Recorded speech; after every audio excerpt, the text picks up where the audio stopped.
Hey Time Slicers, welcome to Slice Squad Spills. I'm your host, Nikki Wildflower.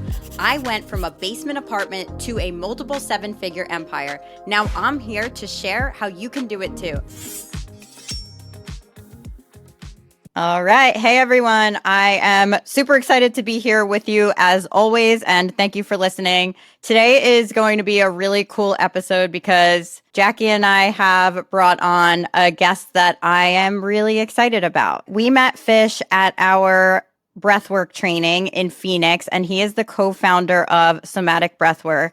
And I'm really excited that he has come here and took the time out of his busy day to be here on the podcast today. So thank you so much for being here. Yay. Thanks for being here, Fish. Yeah, thank you. Something that really stuck out to me, and one of the reasons why I wanted to have you on here, is just like the way that you're able to magically connect with people, but we'll get into that later. So I'm curious, you're the co-founder of Somatic Breathwork. What does that even, what does that mean for the people that, I mean, we've talked about it before, but maybe they want to hear it from you. So yes, somatic breathwork is a emotional modality that allows you to create space in your internal world so that you can connect your mind, your body, build a relationship with yourself so that you can then build relationships with others. Because that's really, truly, at the end of the day, that's what matters most, is the quality of the relationships that we've built with one another and the depth of those relationships. Somatic breathwork gives you an opportunity to cultivate those spaces so that other people can find themselves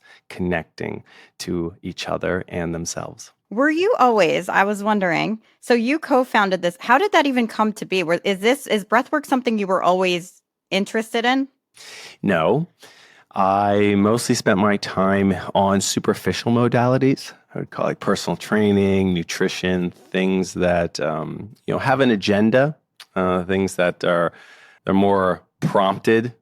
There's certain regiments to follow from the mind, and you work your way down. And somatic was essentially a modality that it was bottom up, which was very new to me. So being on the PGA Tour, I spent a lot of time working on modalities that worked with the superficial body, the physical body. And that was great, but there's more than just the mind. There's more than just the superficial aspect of working with someone. And I got to learn that later in life. I came from the PGA Tour. I was used to these superficial modalities. Let's just call them those. I eventually came to a place of burnout. I came to a place where I had a nervous system breakdown. And so that's my first nervous breakdown at 41 years old. So pretty good. I held it together for a pretty good amount of time before the break happened. That's impressive. 41 years of I actually had no idea. I had no idea how old you were. I was like, in my eyes, you could be 25 or you could be 40. I didn't know. So I appreciate that. Yeah, age in a lot of ways is an energy. And so I like to carry a younger energy for sure. Yeah. I am 45 though now. Nice. Yeah, not looking too shabby. But back then, 45, 41 at the time, I had my first nervous system breakdown. That was predominantly because of a relationship. I was in a relationship. It ended very abruptly. I didn't have really any time to process the breakup. I was kind of blindsided in a way. And so I just lost someone really, really important to me. And I could rationalize it in my mind, but my body was like, no. And it was a collection of everything I've pushed down. My brother was in jail for a while. He had some hardship come his way, and the whole family dynamic went through some struggling things. And my father had a stroke, and he was paralyzed. So there was just a lot that we didn't get to there's a lot I didn't get to feel. So in that, I had a friend who was very much into healing arts and more deeper explorative modalities.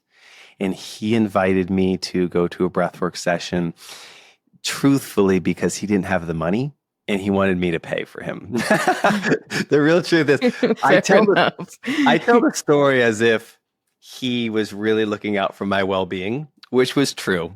But he also was like, man, if it's a 2 for 1. If you bring 2 people, you get a really good discount.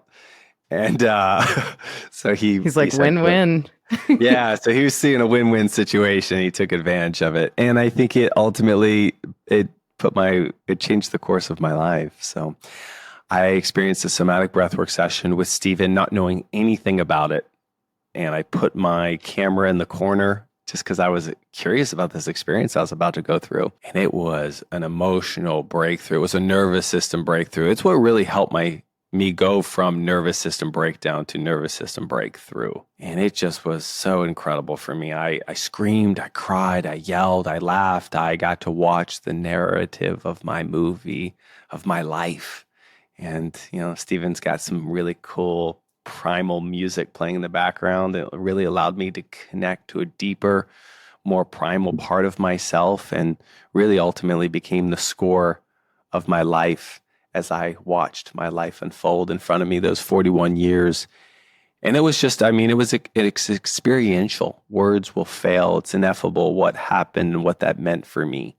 But ultimately, it became one of the most incredible experiences of my life. As a man who's traveled in 94 countries, I've seen a lot of the external world and what it has to offer, but I've never explored my inner world, the inner countries.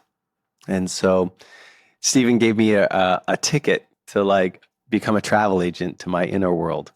And that set me on an incredible journey. And I knew other human beings would need this. It's pretty simple when you find something that helps you to rally behind that and bring that to the world. And that's really what Somatic was all about. It's Stephen just doing it in his living room. I joined because I felt like this could be a bigger movement, especially if there's two people talking about it. And that's really when a movement becomes a movement, is when the second person joins you. And from there, we've grown exponentially. That's amazing. I love that. It's similarly, I had never allowed myself to really feel anything or really just sit with myself, and just this very high energy type A kind of a human.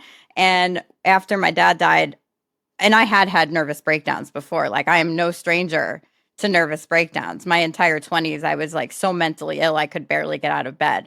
So, but, over the years, I've gone to numerous therapies and was given a lot of coping mechanisms to actually help me on the day to day. But then something hits, your dad dying, and you're in the middle of this hustle and bustle, and it's boom. So that was just back in September. And I was I don't care about business. I don't care about anything. I don't want to get out of bed. I can't plan my future. I don't care. When my friend recommended that I try breathwork with her breathwork coach, I didn't even know what I was walking into. I was I'm going to breathe. Okay. What is that supposed to do for me? But I'm really desperate right now. I just don't feel well. Things are pretty dark in here. And after I did it, I just had the same thing. I could not believe that somehow my breathing could give me such a profound experience. I just hopped up out of there and I was all right, I don't know what that was, but I'm on board. And next thing you know, we're on a flight to Phoenix a couple of months later. Yeah, I'm actually curious, what was it that was the internal, yes, for somatic breathwork? Because there's a lot of breathwork trainings and techniques. I'm curious what drew you to somatic. I think what drew me into somatic, well, one, I know somebody who took somatic practitioner training. Another thing for me is I'm a really practical person, and ethics and speaking into what we know to be true rather than making promises based off of information that we don't know to be true, science, I'm into science, is really important. And so when stepping into something like this world, right, of wellness, which I've been in for a long time, I'm a massage therapist for 11 years and a yoga teacher. And so I think there's a part of me that repelled anything woo-woo for a while, especially when our dad got sick. I was nope, nothing could be real, because why would this happen? And I went only practical knowledge. Science is the only thing that is true, right? And I think a big draw in and while a lot has changed in my mindset since he did pass, and I've maybe opened those doors up again to I keep calling it woo-woo, but I think you both know what I'm speaking into. To me, somatic was the most in alignment with evidence-backed and ethics, and not making big claims, but like just focusing on the nervous system, because that's how I practice as a massage therapist, like nervous system focus. So that's really what my driving factor was. And I remember with Derek on the call, I'm like, so how backed by science is this? And me with Derek on the call, I'm like, you don't even have to speak. You can just take my money.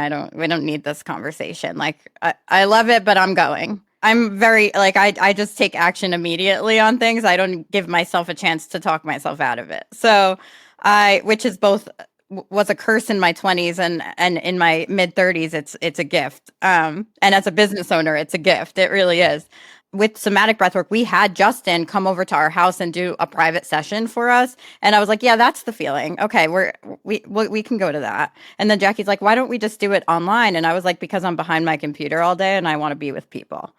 I'm never with people like face to face. And so I want to go. I want to turn off my computer for 4 days and be there. Jackie needed a little bit more convincing, but I was like, I'm going regardless. So you're either coming or you're not.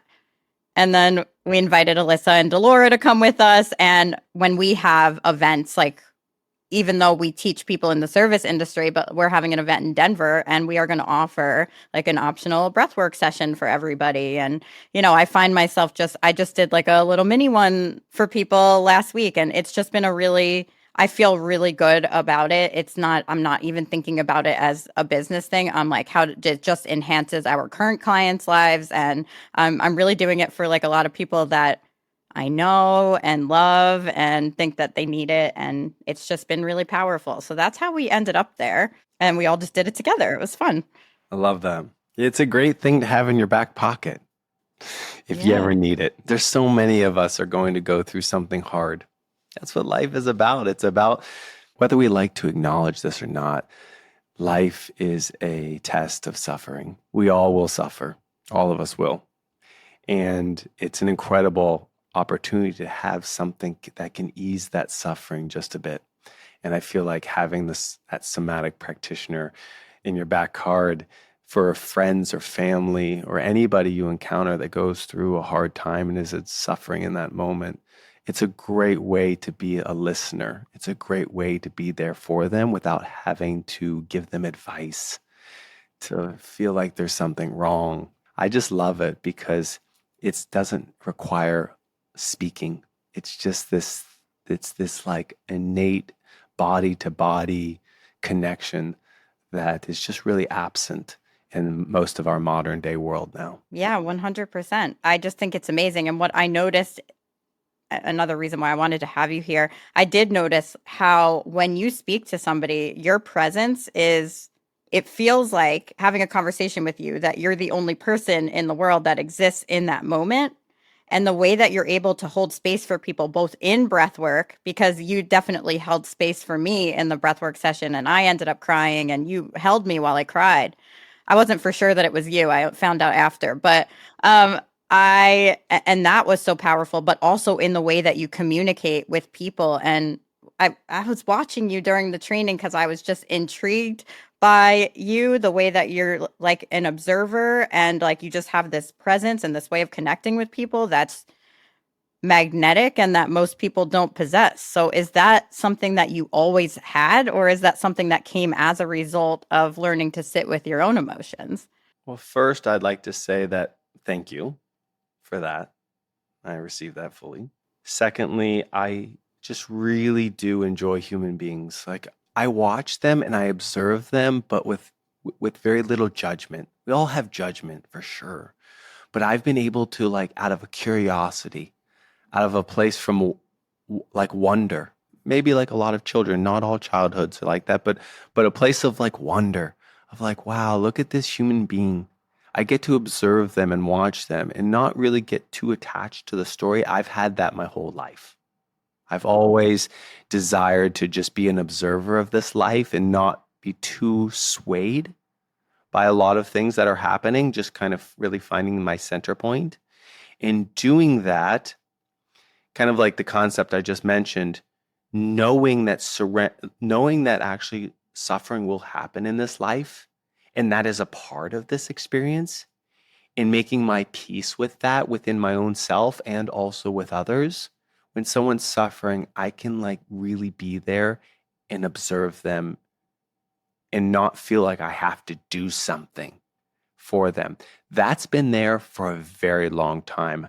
I would say even my earliest career, which was a caddy on the PGA Tour. And for those who might not know anything about golf, a caddy is like a right-hand man's golfer. It's the person that stays by their side through all of these hardships. And although they're just golf is this mini condensed version of life. Around a golf, you're screaming, you're happy. And then you're a couple minutes later, you're like, I'm like the worst golfer in the world, and you just really embody what your performance is dictating to you. And as a caddy, you're trying to literally not be swayed by your player's emotions as he's going through this roller coaster. And so it taught me how to just not be pushed from my side because I have to be responsible. This person's every shot that they make is costing like millions of dollars. and I can't even showcase that I'm frustrated. I have to maintain that. And in this particular case, I didn't even know what I was doing back then, but I was holding that space for them so that they could go through that emotional roller coaster. The way that I see it is that we are so descriptive on what people are experiencing. We use language, we break down words, then it's a sentence, and then they have to comprehend it. When it comes to emotions, it's kind of the same. We break down what the emotions are called and maybe even a reason why we should be having those emotions. Whereas I look at emotions as they're all the same thing. They just can dance.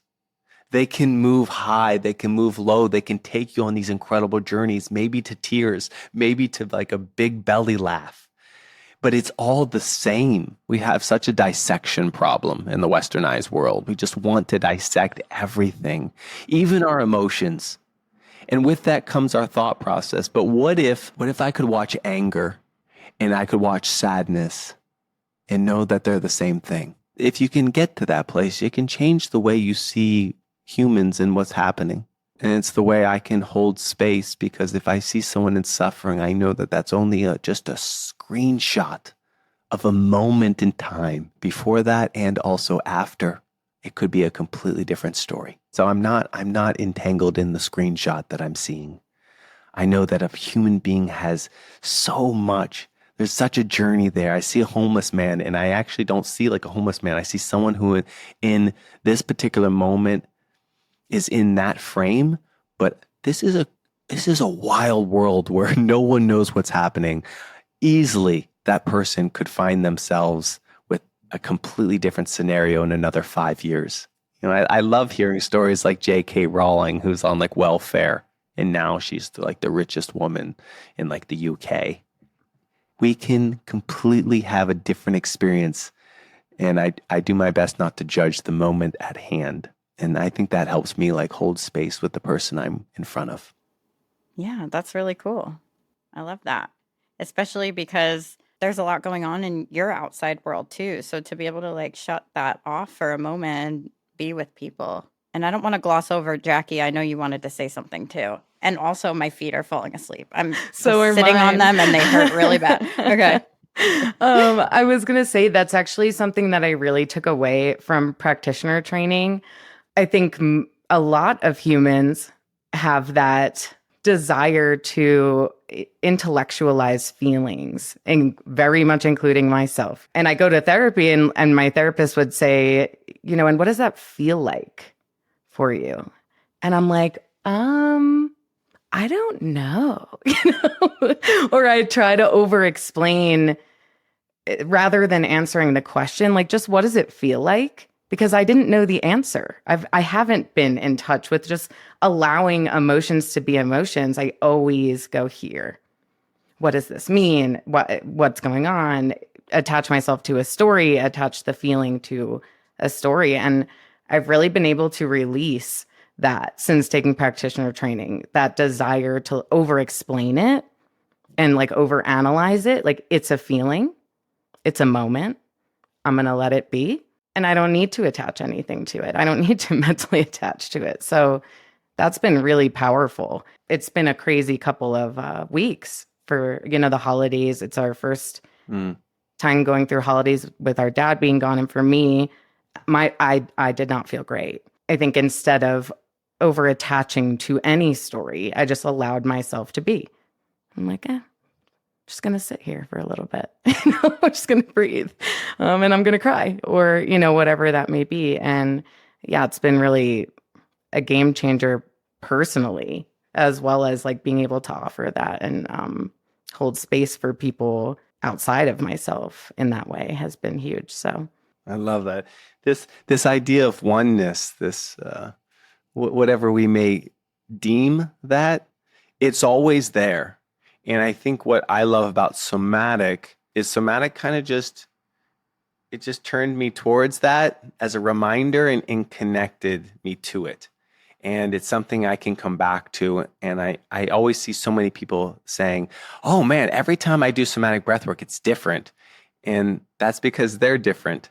But it always really does turn you back to that beautiful oneness and that togetherness. And so for me, you can call it a modality, you can call it like an emotional healing process or journey, but ultimately I just see it as this gift that was there long before us. It will be there long after us, but it's this great gift. And gifts to me are the best because you can re-gift them.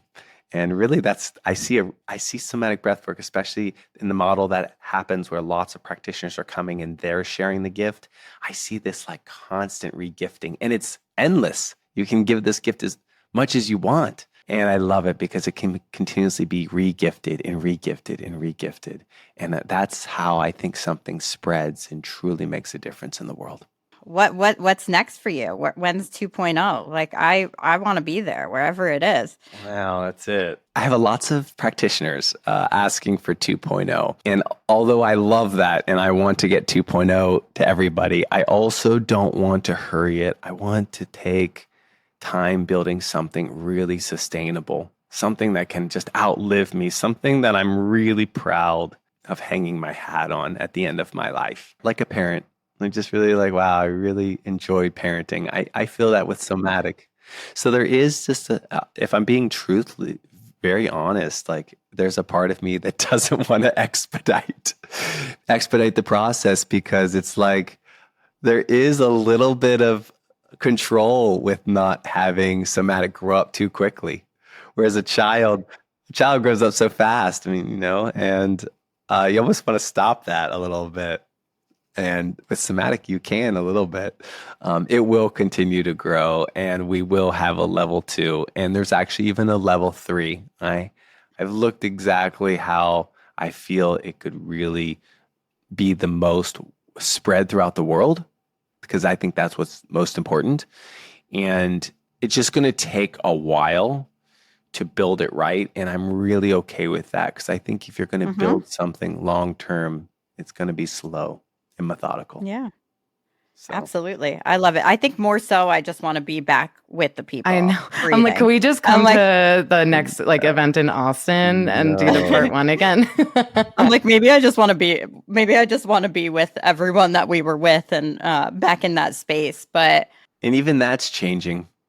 Stephen and I will not be teaching the next training. Oh, then we lucked out. Maybe. Well, everybody's amazing. No, everyone's amazing, but I'm just wow, I didn't mean that. I'm attached to the two of you. I appreciate that. We will be in the space, but we're starting to bring in others to teach it. And you have an incredible team. Thank you.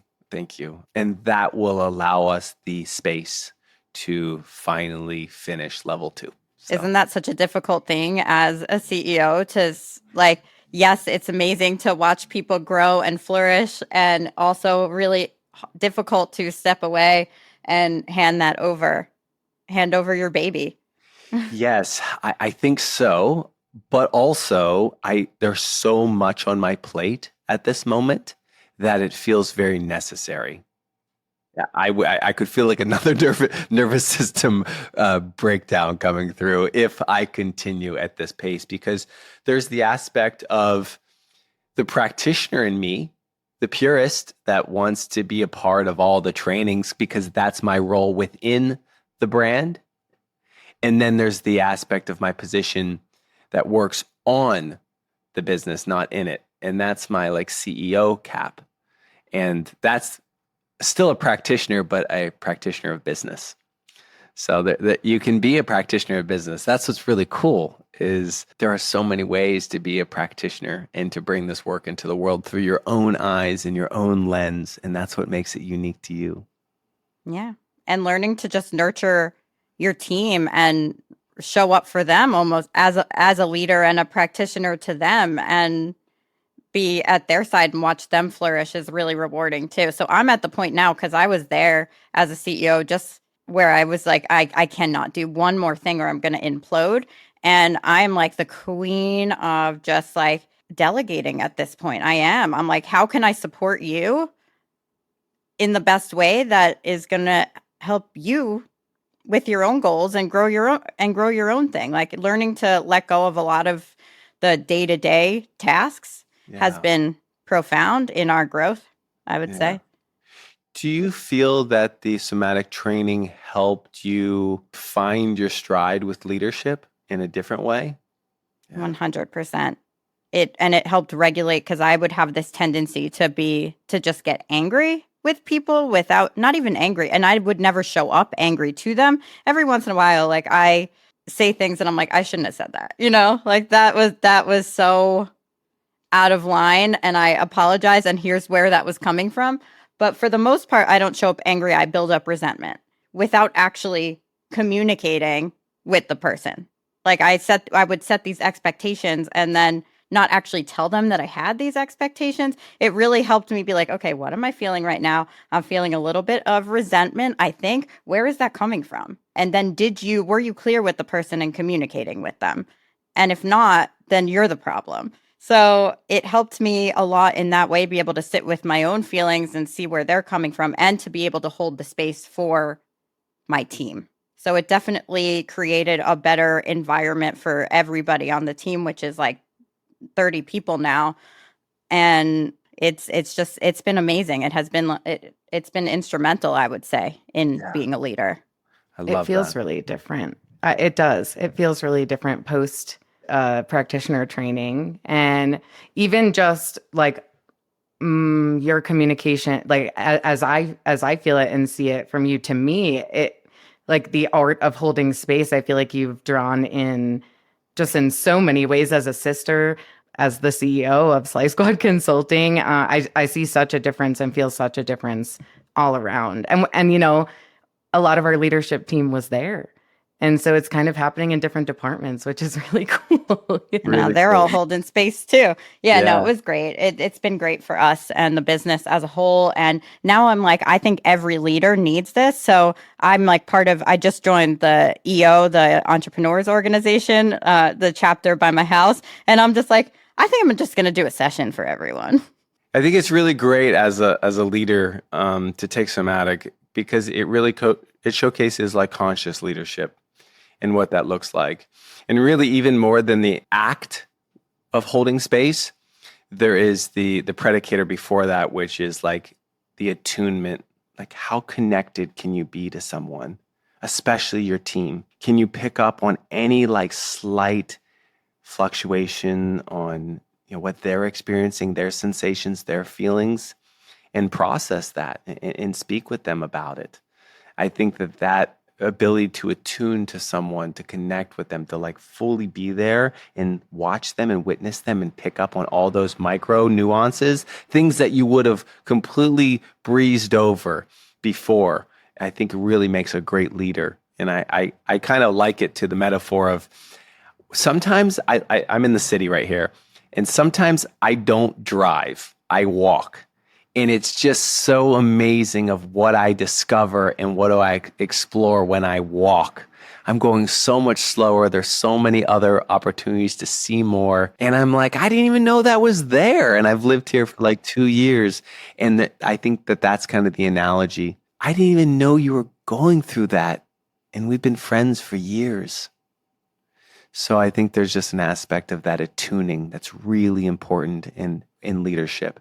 I think somatic really kind of points that out and highlights that. I think it's powerful. I'm definitely going to bring it to more entrepreneurs as I just think everyone needs it. So Yeah. one more thing that I want to talk about. What does your day-to-day look like? Because you said you don't like structure. Yeah, I don't like structure. Sagittarius.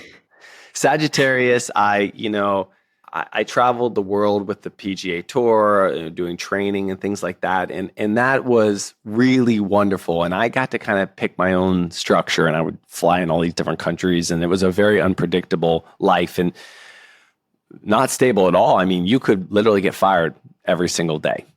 My job is on the line every day. And that was for 10 years. You can see where the stress can build up. But that being said, even after that, I left the PGA Tour to start entrepreneurship. And I really loved the laptop life.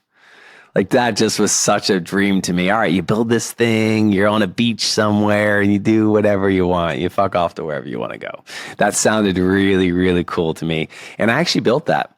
I don't think I talk about that much, but I built a really successful business, laptop driven. I actually just did it from my phone. It wasn't even a laptop. It was a phone driven life. And it was so cool. And I pretty much traveled the world for like 7 years. I loved it. There's zero structure. I was what I would call like a billionaire of time. I didn't have $1 billion, which is a metric we usually kind of point out, but I had billions of dollars of my own time. I could do whatever I want. I didn't wake up to an alarm clock. I set my own life. And although I will say I loved that, somatic to me is something worth organizing my life for. And so I'm willing to do it because of how much this modality means to me. I was a client far before I was the CEO of this company. I've really kind of gone through every stage of this modality's journey. It's like it's a part of me. And so if I was ever going to structure myself, it would have to be for something really, truly important. And probably children is a good metaphor, and somatic is a child. I joke internally that Stephen birthed somatic, but I am raising somatic. I'm like the nanny. No. But that being said, my entire 2024 calendar is booked up. I look at it every morning and I'm like, holy shit. But I still have gotten some autonomy in that. For example, something that's really important to me is my body and like my health and how I feel, especially as I've aged. I'm not in my 20s anymore. I'm not even in my 30s anymore. I feel age. I'm feeling the aches and the pains and the things like that. My morning starts off and I don't take a meeting before noon. From when I wake up, which is usually 9 a.m. till noon, it is all about my body. All the practices I want to do, any kind of postural stuff, stretching, everything is for me. I feed myself first. That's how I've structured my days. Then from noon until like 6, I take calls. And then my nights are my own. So what's been really cool is I've gotten to structure it the way I want my life to be, which is really cool. I've never really had that. I ultimately have a jumble Jenga calendar. And if someone wants to do something with me, I just plug it in to that area that has space. So this has been nice because I blockaded everything. Everything's very organized and clean. And I really do enjoy that. And I believe that I will find ease, flow, and structure and cleanliness inside of my own life because it will be a reflection of my calendar. So it's been a really cool journey for me. I encourage everyone to get really structured just to try it. I had a big aversion to it for the first 40 years of my life, but I'm surrendering. Me Same. too. But I'm so structured now. Like every minute of my day is planned, but but that opens up a lot more space to really like take care of you, like put things in because you're so intentional with your time that you're like, okay, so here I'm going to go play tennis at this time and nobody's going to set a meeting with me in that time. So like you get to actually have a lot of autonomy because you're getting your work stuff done within a certain, window. And then you're open to play like every day from 4 to 7. That's my kids. Don't talk to me. That's, and that's a non-negotiable. If you call me during that time, I will not answer. If you text me, I won't answer. It allows me to get stuff done at a certain hour and then be done with it. So, but I'm not like that naturally. I hate it. No, me neither. Yeah. So I'm not quite as like down to the minute time blocked as Nikki for sure. Like I see hers and it's like in 15-minute increments. I kind of do a little bit more of similar to your structure, probably, where I take time for myself in the morning, an hour where I move and I make coffee and I pet my animals, and then I dive into meetings. For me, it's probably around like 8 a.m. is kind of like I won't book a meeting before that, even if I'm awake. And then the way that I time block is like if I don't have a call within, the hours of 8 a.m. to 5 or 4, I block it off as like an hour of admin. And then I use my Trello board or my task board to see, okay, which is the highest priority admin task. It's not like so mapped out for me because I like freedom and like, well, right now I really feel creative. So I want to be creative and I'm going to do one of the tasks that's higher priority that feels creative for me. So, and then I do a hard stop as well at 4, and then I get back to work again at 7 and do another like hour or so. So, oh, you're a 4 to 7 girly too? Yeah. I actually took that one from you because I was noticing Joe and I weren't really spending any quality time together, and we really enjoy to cook and eat. And so we, at 4, I do a hard stop and we make dinner together every night. And we just like talk about the day. We connect. And then he likes to go game with his friends after. And then I go back to work because I love working so much. I really do. I love what we do. Yeah. That's my problem too. I just love it. I could never stop. No. Yeah. I could just I could go to like 3 a.m. and be having like a great time. So people are like, are you overworked? And I'm like, no, I love every second of this. Like it is my pure passion. But at the same time, like I definitely have made more time to actually connect with people. Like I'm like, okay, even though that's structured into my schedule, I'm like, I am going to meet somebody for coffee today at this time. And I'm going to sit with just them for an hour, or I'm going to go play tennis. Like I just got back into playing tennis and I just block off the time to do that. So, but when I am in like one of my time blocks, you don't talk to me. If I have emails blocked out, nothing else exists. Like you cannot have a conversation with me. I will not, I don't answer anybody. I'm like fully focused on that one thing. Ultimately, that is presence. Yeah, it is. Yeah. That's what you're doing. You're structuring out presence, that you're going to be with your emails fully with no distractions, and they're the only thing that matters in the world. And the emails will feel that, the recipient at least. You're totally I'm right. Like thinking the email, like the physical, just like computer, they feel that. We are all made of energy. That reminds me, I see plants in your background and I think that I killed mine with stress. So yeah, they're back there. Mine died like before I started doing breath work. My plant died a slow, painful death, and I think it was from my stress. So, but my new one is doing really well. So that's great news. It is good news. I have enough live ones right here, but if this camera was to move a little bit this way, you'd see like 4 or 5 dead ones. So I'm just being honest about my own ability to make sure these plants are alive. Like each plant has its own like place it needs to be and thrive. There's one right next to me that's beautiful, but these other ones, they don't like where they're at. So I got to keep moving them. So I'm figuring it out. They're like finicky. They're just like humans. It's really a whole science. I know. I have not gone down that rabbit hole yet. And I killed one really bad. So I really feel like the plant would thrive outdoors without anyone caretaking to it, just being a part of nature. When I domesticate not here. Yeah. New York murders the plants. Trust me. Yeah. I had it out on I have a balcony right here and I had it out on my balcony and it didn't survive there either. Oh yeah. See, that's still domesticated. Yeah. You still ripped it out of the ground to have it in your house. Yeah. First of all, I didn't rip it. Home Depot did. And True. I want to be super respectful of your time. I know that you have so much going on, so I really appreciate you taking the time. Where can people find you and where can people find Somatic? A little backstory to it, just really quickly. My first name is Andrew, but I never go by that. And I was on the PGA Tour, and I kind of told Tiger Woods, "Hey, Andrew, my name's Andrew. Nice to meet you," because I was caddying in his group, and it literally like went in one ear and out the other. And I was like, "Oh, that didn't stick."